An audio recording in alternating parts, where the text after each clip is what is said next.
नमस्कार,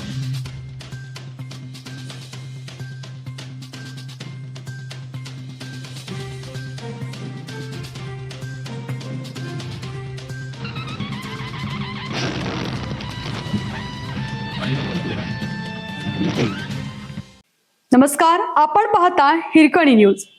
हिरकणी न्यूज प्रत्येक क्षण ताज्या घडामोडी आणि महत्त्वाच्या प्रत्येक बातमीसाठी नेहमी तत्पर. मधमाशी पालन व्यवसायावर मोठे संकट. कोल्हापुरात 40% उत्पादन घटले. सेंद्रिय मधाचा तुटवडा जाणवणार.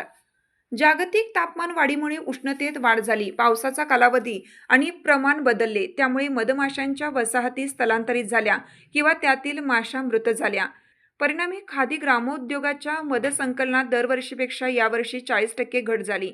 जंगलाच्या आतील भागात आढळणारा सेंद्रिय मधही कमी झाला आहे. त्याचा परिणाम मधुमक्षिका पालन व्यवसायावर झाला आहे.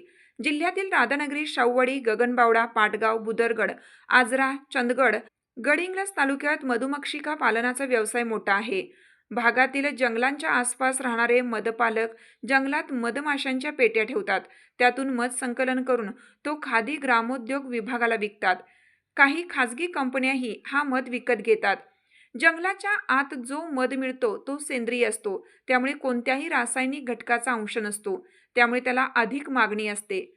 मात्र काही वर्षापासून सातेरी माशीच्या वसाहती कमी होत आहेत, त्यामुळे सेंद्रिय मधाचे उत्पन्न कमी होते.